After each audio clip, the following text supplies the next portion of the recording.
Só bem-vindos ao meu canal, e o tema do vídeo de hoje é o elemento químico de número atômico 76, o ósmio.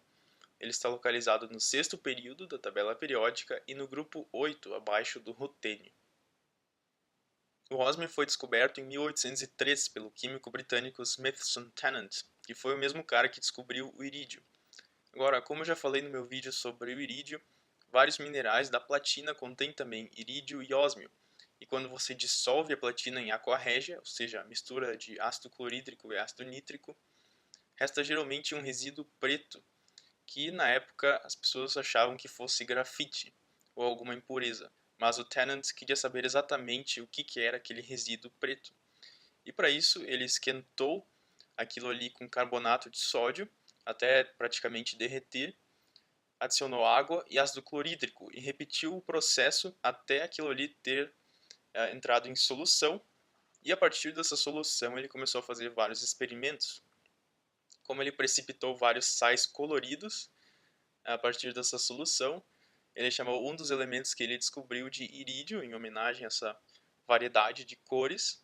E também quando ele adicionava água a isso aí, ele percebeu que emanava um cheiro bastante pujante, diferente, e ele concluiu que se tratava do óxido volátil de algum outro metal também, até então desconhecido, e esse metal ele chamou de ósmio, que vem da palavra grega para cheiro. O ósmio é um metal levemente azulado, duro, quebradiço e extremamente denso, com uma densidade de 22,59 gramas por centímetro cúbico, que faz dele o elemento mais denso da tabela periódica. E além disso, o ósmio tem o quarto ponto de fusão mais alto de todos os elementos, a mais ou menos 3040 graus Celsius. Quimicamente, o ósmio é um metal nobre, ou seja, ele é resistente à corrosão e oxidação, e de maneira geral ele é pouco reativo. Nós temos compostos do ósmio que vão no estado de oxidação -2 até o +8, e este último talvez seja o mais notável, porque nos demais elementos da tabela periódica, o estado de oxidação +8 ou é muito raro ou não existe, mas no ósmio ele é bastante estável, bastante comum, e o composto mais famoso do ósmio, que é o tetróxido de ósmio, apresenta o ósmio neste estado de oxidação. Agora, o tetróxido é um sólido levemente amarelo, volátil e extremamente tóxico, e é um sólido que apresenta uma estrutura cristalina monoclínica, e quando ele não está no estado sólido, ele apresenta uma molécula tetraédrica. Por contraste, nós temos também o dióxido de ósmio, que é um sólido preto que não é volátil e não é tóxico, e apresenta uma estrutura cristalina similar à estrutura do dióxido de titânio.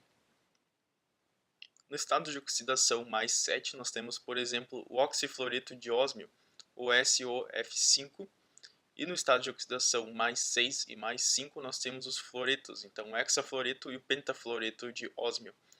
No +4, além do dióxido de ósmio, nós temos, por exemplo, o tetracloreto e o tetrafluoreto de ósmio, e com o enxofre, o selênio e o telúrio, nós temos compostos do tipo OSX2, nos quais o X é um desses elementos.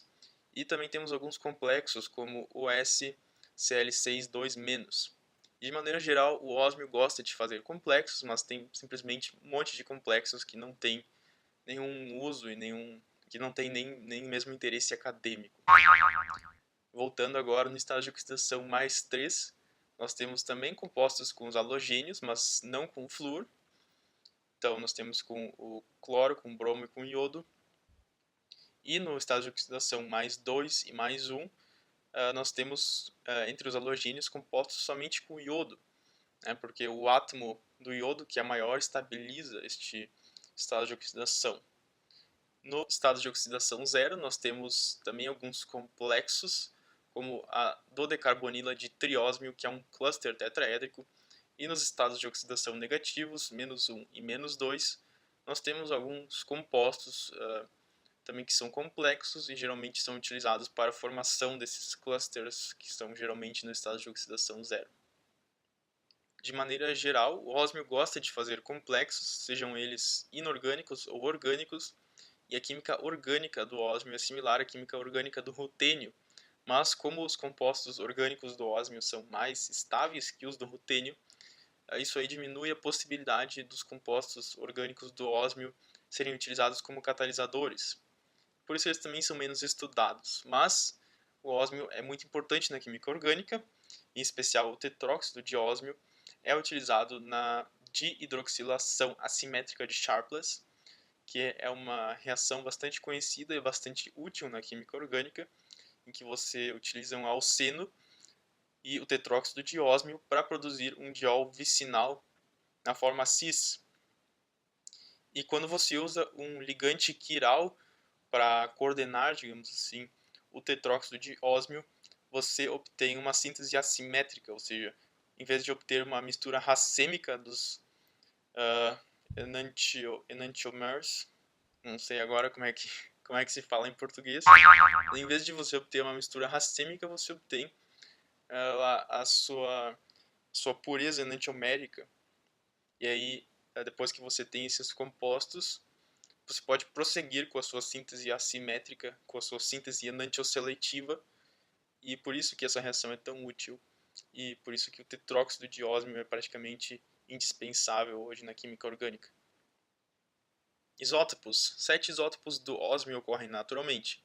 São eles o ósmio 184, o ósmio 187, o ósmio 188, o ósmio 189, o ósmio 190, que é o mais estável, não o mais estável, mas o mais comum, e o ósmio 192. E também nós temos um isótopo radioativo, que é o ósmio 186, com uma meia-vida de 2 vezes 10 na 15 anos.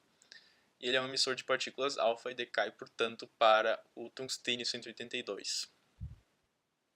Ocorrência. O ósmio é o metal estável mais raro na crosta terrestre e ele ocorre de forma elementar ou em ligas metálicas, geralmente com irídio, e também em depósitos de níquel e cobre. Os metais do grupo da platina, incluindo o ósmio, ocorrem como sulfetos, arsenetos, teluretos e antimonetos.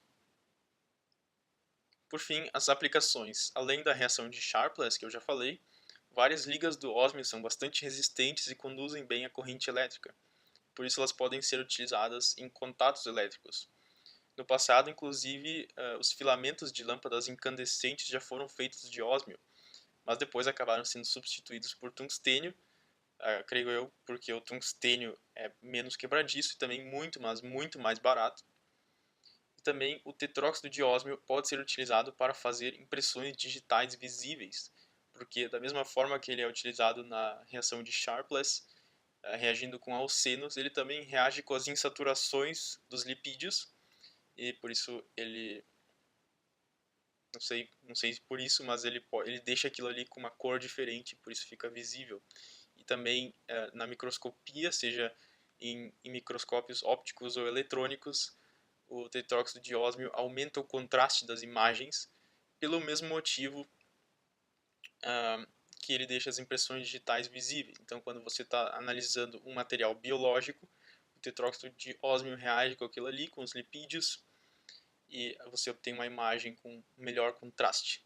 Mas é basicamente isso aí. O ósmio não é um metal tão utilizado, ele também não é tão estudado por ser tão raro e tão caro. E pelo vídeo de hoje ficamos por aqui. Se você assistiu até aqui é porque você gostou do vídeo, então inscreva-se no canal, deixe seu like. Muito obrigado e até a próxima!